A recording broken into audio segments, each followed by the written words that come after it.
અત્યારે હાલમાં અમે સુખડી બનાવી છે. અત્યારે આપણે 300 કિલોની બનાવી નાખી છે. 1000 કિલોનો માલ આપણે મગાવ્યો છે. 1000 કિલોનો ટાર્ગેટ છે. અમારે 2011 થી ગૌશાળા માટે અમે બેન્ડ ઢોલ ત્રાસા વગાડી છે. અમારું ઢોલ ત્રાસા વગાડી, એનું નામ શું છે? જય બજરંગ યુવક. એમાંથી અમારે 10 ગૌશાળા છે, 10 થી 12 ગૌશાળા. પછી તમે એમ કહો કે અહીંયા નબળું છે તો અહીંયા અમે સેવા આપી એમ. આરબી ન્યૂઝમાં આપ સૌ લોકોનું હાર્દિક સ્વાગત છે ને હું છું તમારી સાથે રવિ બરાસરા. અત્યારે હાલ આપણે ઊંચી માંડલ ખાતે છીએ.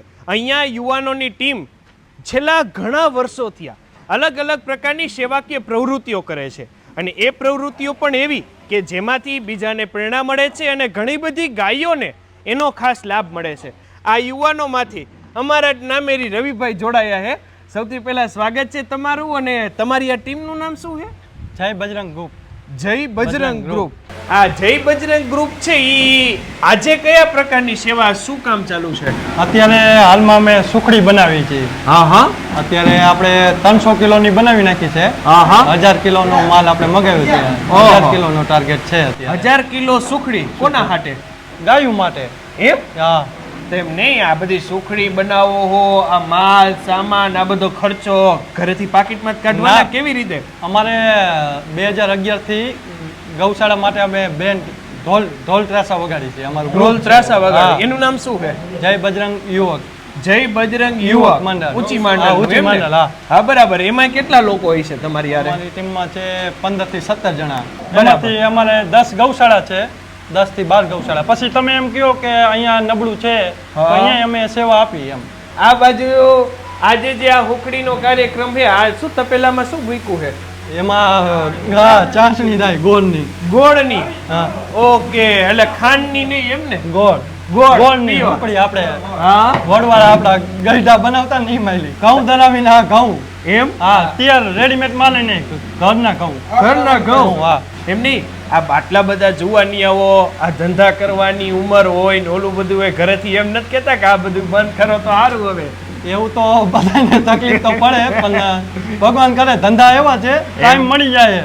અને અમારું ગ્રુપ હજી લગીનમાં એક જૂથ છે. કોઈ પણ અત્યારે હાલની તારીખમાં માંડલ કે ગમે ત્યારે કારખાના બાજુ કોઈ કેમ કે અહીંયા ગાયનો પગ ભાંગી ગયો છે તો અમે હાલની તારીખમાં અમારું વાહન લઈને જઈ અમે બધું ગ્રુપ ચડાવીને એને કા યદુનંદન પછી આપણે માધવ ગૌશાળામાં આપણે એને પહોંચાડીએ છીએ.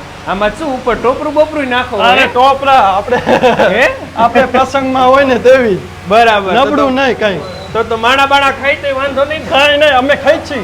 અમારી આ ગાડી છે અમારા ઘરની આગળ, પછી અમારી પોતાની 4 વ્હીલમાં કેરેટ ભરીને ગૌશાળાએ ટ્રાન્સફર કરી. સમજાઈ ગયું. હા એમ નહીં, આ બધા જે ચોહલા રહ્યા આ તમે ક્યાં ખાલી ઊંચી માંડલની આજુબાજુ જ આપો કે વાંકાનેર સુધી અમારી ગૌશાળા હે? વાંકાનેર. એમ? આમ ખીજડીયા.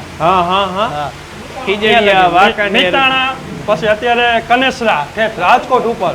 ઓહો, યા ઠેઠા પોગાડો એમ ને? રેડી કહેવાય લ્યો. એમ નહીં, આ બધી સેવામાં આમ થાકી નથી જવાતું? હાઈન પૈડે થાકી જવાય પણ દયા ગૌ માતાની. એવું કયો. આમ જતા જતા તમારા જેવા યુવાનોને બીજા વડીલોને શું કહેશો? ખાસમાં એવું, જ્યાં લગી જેવડી તક છે હાલની આ ઉંમરમાં અમે આ સેવા કરી છે, તમારાથી થતું હોય એટલું તમે કરો. હા, અને જ્યાં સુધી અમને સપોર્ટ થતો એટલે અમને કરો. અમે બરાબર છે. હા, એટલે ખરેખર યુવાનોની આ સેવા બિરદાવવા લાયક છે.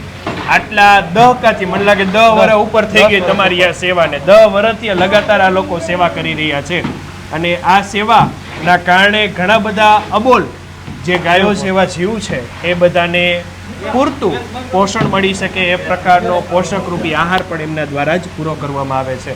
આપ સૌ લોકોનો ખૂબ ખૂબ આભાર અમારી સાથે જોડાવા માટે. તમે લોકો તમારા Facebook page, YouTube channel, Instagram પર, અને હું હતો તમારી સાથે રવિ બરાસરા.